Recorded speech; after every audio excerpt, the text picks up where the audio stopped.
ay ikaw na ako. Ngunit sino nga ba ako? Ako'y naloko mo dahil kinopya ko ang asal mong balat kayo. Loko! Takot ako? Takot ka? Nakakasama ba ito? O nakabubuti? Aba, bakit tayo kailangan pakialaman ng mga lintik na dayuhan na yan? Bakit kailangan tayong sumunod sa mga kagustuhan nila? We are Filipinos. We are a proud race. If you elect me to the Senate, I promise you, I will make this country proud again. At kung hindi matutupad ang pangako kong yan, isinusumpa ko, susunugin ko ang aking green card. Pare, Doc, only lang yun. Doc, only lang yan. Oh my God. Proud Filipino ka na! Di bale, baka pwede dito sa Hikam Airport. Isn't it not? Foreign intervention? Kung ano man yun? Yes, because Dahil kasi, we are building nagtatayo sila big building ng malaking gusali in the Smariñaski. sa Dasmariñas gilid.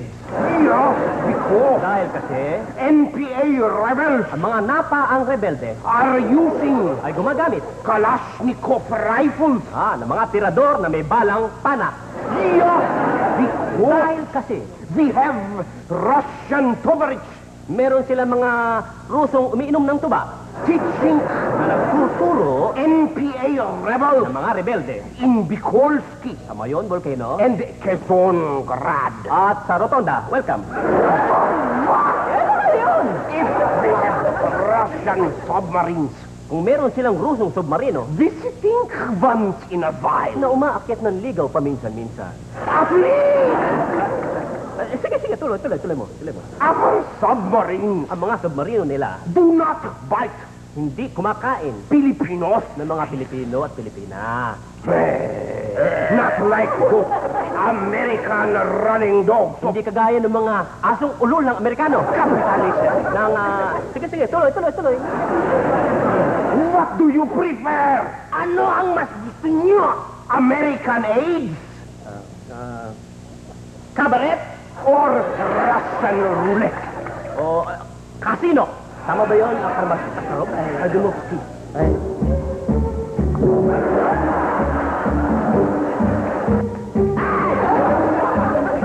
Oh. Anong tingin niyo ngayon? Anong palagay niyo? Okay ba? Masarap ba? Galileo! Ako? Ano? Foreign imbergüenza? Pagkain? Aywan, ko alam yan, oy. Oh, pare. Ay! Juicy fruit! Ha? Foreign intervention? Aba, masama yan. Yes! This country should be self-reliant. Yes! We should be proud of ourselves. Yes! And our country! Yes! Pare, Yes? may blue seal ba tayo dyan? No. Ano? Iloko mo ba ako? Oh my God, no! Jiminy Kimball. Ano ba yan? Kaliwa, oh, no!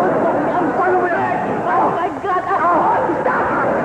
In the name of love, will you break my heart? Kami? Bakit niyo kami pinakikialaman? Kayo nga itong tinatanong eh. Kung ang hanap mo ay lahing makulay, liping Pilipino, sadyang halo-halo. May Amerikano, Chino at Nipongo. May Arabo, Abo, Bombay Ruso at Negrito. Galing Pilipino, parang kandidato. May mayabang, simple at bistado. May kuripot, bulang bogo, at wala kang pera. At higit sa lahat, Basta Pinoy sa 13!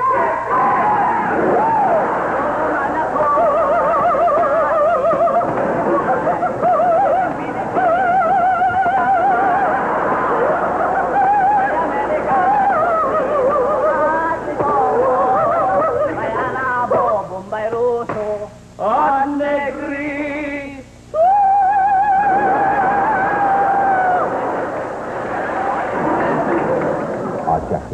Yes. Hanggang dyan na lang tayo ngayong gabi sa ating editorial. Mahala na kayo sa buhay niyo.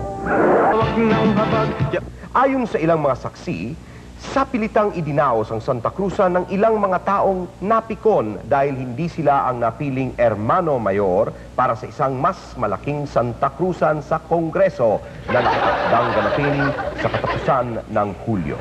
Hindi mo gusto matitigil yung galit ng bayan pag ganyan dinaya. We're complaining about massive fraud. Hindi naman yung tinatraffic namin kayo, hindi namin kayo pinakikalaman. Ititirgas kami at the usual, ginagawa na naman ng gobyerno ni Cory. Sasaktan na naman yung mga loyalists. You didn't know, a lot of people are being rushed to the hospital. You see, the right of public assembly has a limit.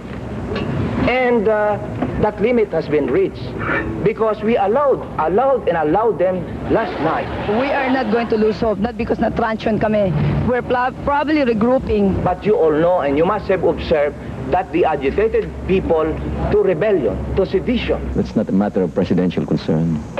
Kaugnay nito, ibinunyag ng isang royal escort na si Prinsipe Teddy Benny na nagposisyong mag-isa si Hermano Mayor Pararap Registrada papuntang Malacanang kamakailan lang at doon nakipagpulong kay Reyna Cory na. Ang sinabi ko kay Pangulong Cory Aquino that I will not be an obstacle to administration as long as the policy is for the benefit of the people.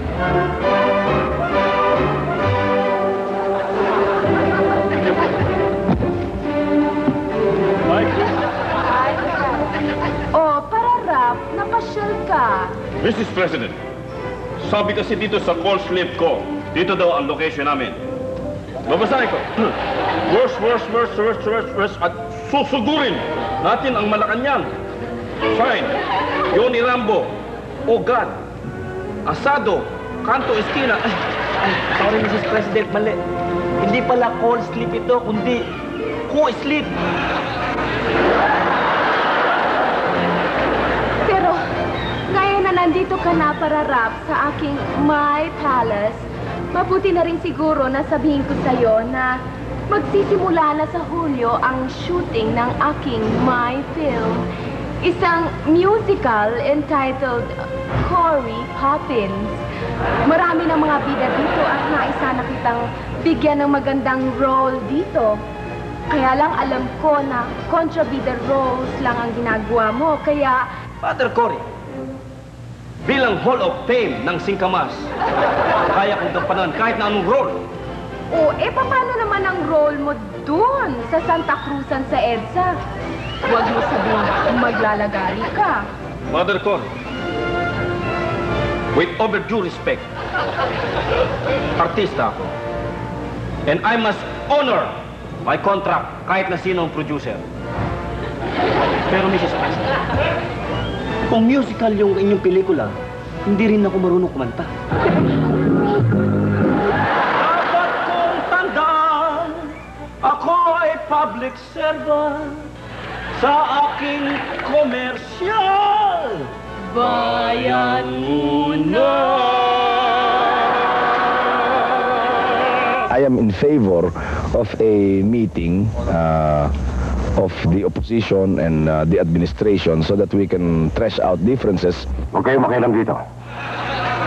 Kaya kalimutan niya na nasa akin pa rin ang huling desisyon. Pamamagitan ng pagtanggal ng isang maselang component sa kanilang mataas na power.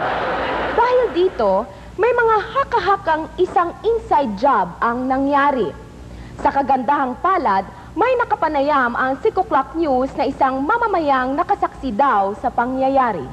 Spider-Man. Sino? Spider-Man. Sino? Si Spider-Man!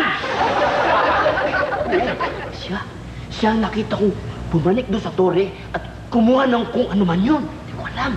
Si Spider-Man? Pero bakit niya naman gagawin yun? Ano naman ang pakialam niya sa istasyon na yun? Malay ko! Alam ko, siguro galit siya dahil hindi na ipinapalabas yung programa niya roon para makita ng Filipino people. People's Television pa naman daw sila. Alamang, sandali lang. Kakausapin ko si Spider-Man, ha? Oh, Dari ba, Chia? Ote, dari ya.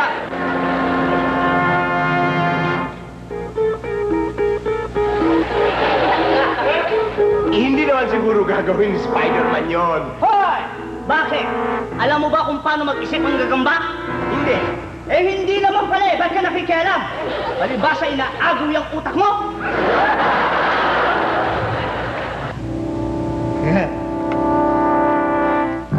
Bago na akong transmitter. May bago ng TV station si Apo kapag dumating siya. LTV4! Lawag TV Station. Ano? Eh, bakit? Nakakaintindi ka ba ng salitang gagamba? Hindi. Umalis ka dyan. Hey! Keep off the grass! He must have his own reasons for that. Sa malitang pambabakal, may magandang balita ang Department of Trade and Industry para sa ating economic recovery.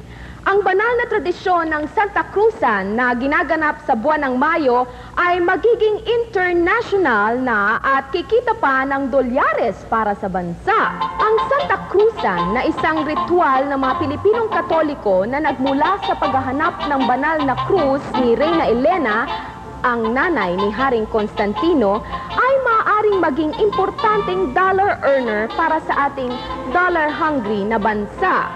Kinapanayam ng 6 O'Clock News ang isang involved na business executive tungkol dito. May I think, beauty na rin ang exportation. Dahil ang isang gown lang, lalo na yung export quality, naku manay, hindi bababa sa 10,000 pesos. At manay, hindi lang yan, yung bouquet pa, at yung hair and makeup. Mama, magkano na nga yung hair and makeup? Aba, 1,200. Pera pa ang home service, mama. Kita mo na, tita? Yung pang corona. Yung corona, nako! Ay, ang balita ko. Quit lang ng baso, 500 ng upa. Magkano kung genuine? Ang corona, siguro mga 1,500.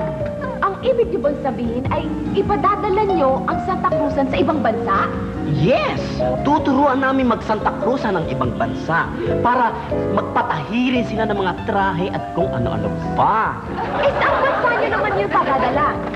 Sa Middle East. Saan pa? Sa Middle East? Hindi ba walang Kristiyano doon? Kristiyano? At ano naman ang kinalalaman ng Kristiyano sa isang beauty contest na katulad ng banal na Santa Cruzan? Mama, you don't know your history. This is an internal problem in the Philippines. As a matter of fact, in the Jeddah Agreement, they merely witnessed the document signed. Babalik si Sunny para sa ating editorial pagkatapos ng mga ilang paalaala galing sa ating mga Hermana Mayor. Kaya naman nung may nagtangkang gayahin ito nung isang linggo, aba, say namin, kaya? Pwede kaya? Ano gusto niyo mangyari? Magtayo kayo ng sariling republika dito sa Pilipinas? Ako yata ang pangunahing Constantino noon. At alam ko na sa isang tawag ko lang ay didilim na naman ang EDSA sa kapal ng mga taong handang lumaban hanggang katapusan, hanggang kamatayan! Pero sir, sabi ho nila, kukonti lang daw ang pumunta. At saka, bakit daw ho tinakasan nyo sila? Aba, dumilim yata ang EDSA, lalo na nung bandang gabi. Kaya lang naman ako tumakas. Kaya lang naman pala ako umuwi. Kasi inantok na ako eh. Ay, Baka may sniper! Baka may sniper! Baka may sniper! Baka may sniper!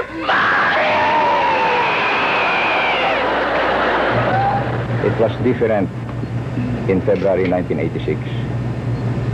Ano nga ba talaga ang nang... In any partisan political activity except to vote. Lintik na Santa Cruzan sa EDSA Part 2 yan, no? Nagsayang lang ako ng pagod, ah. Una, ala namang tao, eh. Sa bagay, ngayon alam ko na kung bakit akala ng mga piko na yan nanalo sila. Eh, kakatiting na dao doon, ang bilang nila, 2 milyon na raw. Sila palang di marunong magbilang, eh. Paano, ah? Wala namang bumili sa akin, Yossi. Kaysa wala raw silang pera, hindi pa raw sila nababayaran. Pagkatapos na lang daw. Ewan ko lang kung ano ibig sabihin nun. Pangatlo, hindi na nga ako nakabenta, nadukutan pa ako. Kaya uli-uli, kung magsasanta Cruzan uli yung mga God damn it na yan, sila na lang. Hoy! Josie Pruitt! Pili na kayo, Josie Pruitt! Ay, Father! Jesuit fruit nga. Father, bakit kayo? Hindi kayo nagpunta ron sa EDSA? Yung Part 2? Walang mga madre kasi dun eh.